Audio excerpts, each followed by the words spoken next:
우리를 사랑하시는 아버지 하나님, 우리가 연약하고 부끄러운 모습으로 주의 앞에 나왔습니다. 우리의 허물을 가리시고 하늘의 귀하고 아름다운 것들로 우리에게 채워 주시옵소서. 말씀으로 우리를 새롭게 하여 주시옵소서. 주의 놀라운 구속을 바라보게 하시고 우리로 감사하게 하여 주시옵소서. 이 시간 내내 우리와 함께 하여 주시옵소서. 예수 그리스도 이름으로 기도합니다. 아멘. 하나님의 말씀 출애굽기 12장의 말씀을 보시겠습니다. 너희는 무교절을 지키라. 내가 너희 군대를 애굽 땅에서 인도하여 내었음이라. 그러므로 너희가 영원한 규례로 삼아 대대로 이 날을 지킬지라. 첫째 달 그 달 19날 저녁부터 21일 저녁까지 너희는 무교병을 먹을 것이요 이래 동안은 누룩이 너희 집에서 발견되지 아니하도록 하라. 무릇 유교물을 먹는 자는 타국인이든지 본국에서 난 자든지를 막론하고 이스라엘 회중에서 끊어지리니 너희는 아무 유교물이든지 먹지 말고 너희 모든 유하는 곳에서 무교병을 먹을지니라. 모세가 이스라엘 모든 장로를 불러서 그들에게 이르되 너희는 나가서 너희의 가족대로 어린 양을 택하여 유월절 양으로 잡고 오슬초 묶음을 가져다가 그릇에 담은 피에 적셔서 그 피를 문 인방과 좌우 설주에 뿌리고 아침까지 한 사람도 자기 집 문 밖에 나가지 말라. 여호와께서 애굽 사람들에게 재앙을 내리려고 지나가실 때에 문 인방과 좌우 문설주의 피를 보시면 여호와께서 그 문을 넘으시고 멸하는 자에게 너희 집에 들어가서 너희를 치지 못하게 하실 것임이니라. 희생 제물의 피는 이 절기의 핵심적인 요소였습니다. 희생 제물은 그들이 먹을 고기를 제공했을 뿐만 아니라 피 또한 제공했습니다. 이 유월절 축제에 참여한 사람들은 죽인 어린 양의 피를 자기 집 문설주에 발랐습니다. 이 행위를 통해서 그들은 하나님께 대한 그들의 믿음을 나타내었습니다. 그들과 달리 그들의 문이 피로 덮이지 않은 자들이 겪게 될 재앙으로부터 하나님께서 그들을 구해주실 것을 이들은 믿었습니다. 피를 바르는 것은 믿음의 행위였던 것입니다. 유월절 양을 죽이는 것만으로 충분치 못했다. 그 피를 문설주에 발라야 하였다. 그처럼 그리스도의 보혈의 공로가 각 영혼에게 적용되어야 한다.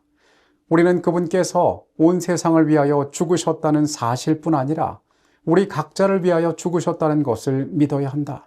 우리는 속죄의 희생의 공로를 우리 자신에게 적용시켜야 한다. 피를 뿌릴 때 사용된 우슬초는 정결케 함의 상징이었으며 문둥병자와 죽은 사람을 만짐으로 부정하게 된 사람들을 정결하게 하는 데 쓰였다. 그들이 문설주에 바른 피는 그들을 심판의 밤으로부터 구원할 것이었습니다. 이것은 그들 가정이 애굽 사람의 가정과 다르다는 증거가 될 것이었습니다. 이것은 장차 오실 그리스도의 죽음을 예표하는 것이었습니다. 그 심판의 밤에 그들이 죽임을 당하지 않는다는 것, 희생 제물의 피로 말미암아 그들이 죽음을 면하게 된 것은 얼마나 놀라운 복음입니까? 오늘의 주제는 유월절입니다. 우리는 이때에 준비되는 제물에 대하여 주목할 필요가 있는데 이 유월절 양은 세상 죄를 지고 가는 하나님의 어린 양이신 예수 그리스도를 가리키기 때문에 흠이 없는 존재여야 했습니다. 우리가 출애굽기의 기록대로 살펴보면 희생제물은 1년 된 순양이나 수염소가 선택되어야만 했습니다. 그것은 점과 흠이 없는 것이어야 했습니다. 이 제물에 점과 흠이 없는 것은 죄가 없으나 우리를 대신하여 희생당하신 우리 구주 예수 그리스도를 표상하기 때문이었습니다. 이 동물의 피는 매우 중요한 역할을 담당했습니다. 그것은 보호해 주심을 상징하며 죽음의 때에 주신 생명을 상징하는 것이었습니다. 피 흘림은 대속을 상징합니다. 죄가 없는 존재가 죄인을 위하여 대신 죽임을 당해서 그 대가를 지불한다는 것을 나타내는 것입니다. 예수께서 이 땅에서 죄 없는 그분께서 죽임을 당하시고 우리를 위하여 죄의 대가를 지불하신 바로 그 사건을 상징하는 것입니다. 출애굽기 12장 13절의 말씀입니다. 그 피가 너희가 사는 집에 있어서 너희를 위하여 표적이 될지라. 내가 피를 볼 때에 너희를 넘어가리니 재앙이 너희에게 내려 멸하지 아니하리라. 멸망의 천사는 모두의 집 앞에 설 것이었습니다. 그리고 그 집을 확인할 것이었습니다. 그리고 집 앞에 우슬초로 발라진 그 피를 보고 임방과 설주에 발라진 그 피를 확인하고 그 집을 넘어가게 될 것이었습니다. 이 집의 희생은 이미 대가가 지불되었기 때문이었습니다. 그러나 그 피가 그곳에 있지 않을 때에 그들은 그 죄악의 대가를 그들의 피로 지불해야만 하였습니다. 우리가 알고 있는 복음의 모든 내용들은 유월절을 기념하는 것과 연관되어져 있습니다. 유월절은 단순히 애굽에서의 노예 생활을 끝내는 것 그 이상의 의미를 갖고 있는 것입니다. 그것은 노예 상태에서 해방되어서 약속의 땅으로 가는 그 여정의 시작일 뿐만 아니라 우리의 죄를 위한 예수 그리스도의 희생과 그분의 피로 덮인 모든 사람에게 적용되는 그리스도의 놀라운 공로를 가리키고 있다는 것입니다. 유월절에 대하여 우리가 깊이 연구하면 연구할수록 우리는 그리스도의 구속에 대한 더 깊은 신비들을 깨달을 수 있게 될 것입니다. 예수님께서 이 땅에서 그분의 고난의 길을 가셨을 때에 사람들은 아무도 그것을 예상하지 못했습니다. 그러나 그들이 말씀을 더욱더 깊이 살필수록 그들이 여전히 아주 관례적으로 지키고 있는 그 절기에 대하여 그 의미를 생각하면 생각할수록 그리스도께서 그들에게 어떠한 실체를 주셨는지를 그들은 발견할 수가 있었습니다. 오랜 시간이 지난 후에 바울은 이 절기를 되돌아보며 이렇게 기록했습니다. 너희는 누룩 없는 자인데 새 덩어리가 되기 위하여 묵은 누룩을 내버리라. 우리의 유월절 양 곧 그리스도께서 희생되셨느니라. 이 절기 가운데 또한 언급되고 있는 것은 바로 무교병, 누룩 없는 떡이 언급되고 있습니다. 우리가 알고 있는 누룩은 다양한 종류의 반죽을 만드는 데 사용되었습니다. 이것은 빵을 부풀게 하여서 그것을 부드럽게 만드는 데 사용되는 재료입니다.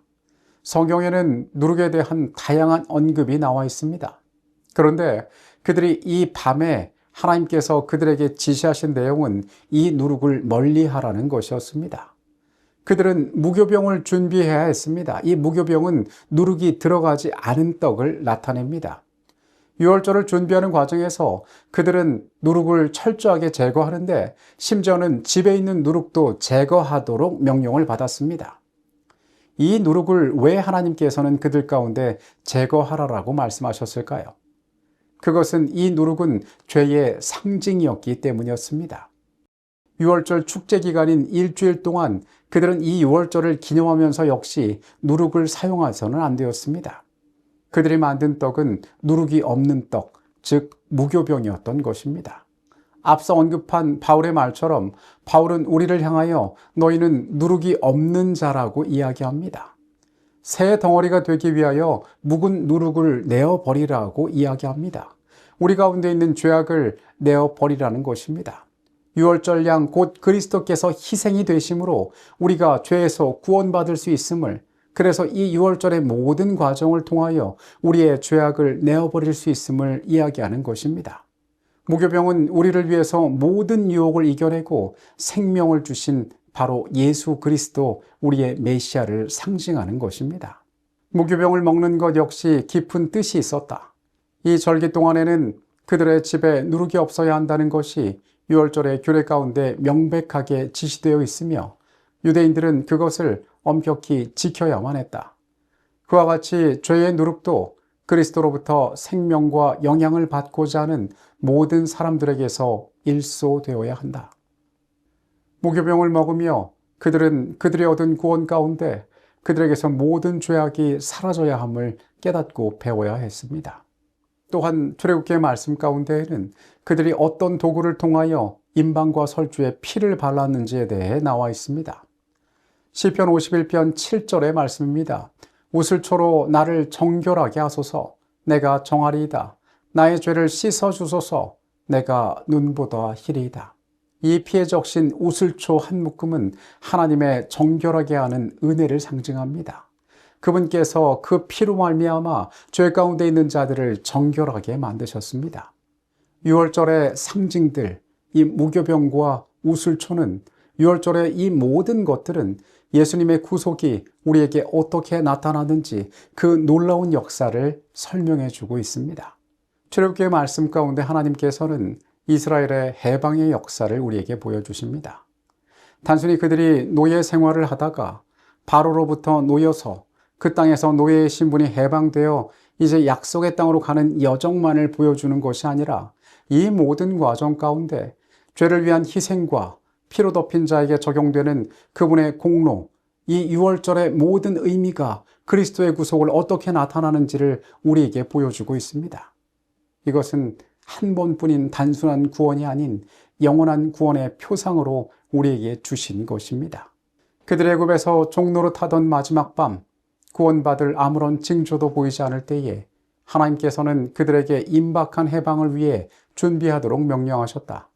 하나님께서는 바로에게 애굽의 최후의 형벌을 내리게 될 것을 경고하시는 동시에 히브리 사람들에게는 그들의 가족들을 그들의 집에 모으도록 지시하셨다.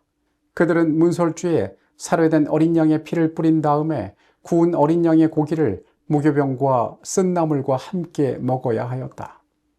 여러분, 유월절의 모든 과정을 바라보면서 여러분은 어떤 생각을 하게 되십니까? 우리는 이 일들 가운데 그 백성을 선히 인도하신 하나님의 손길 가운데 우리를 구속하기 위하여 이 땅에 오신 그리스도를 기억해야 합니다.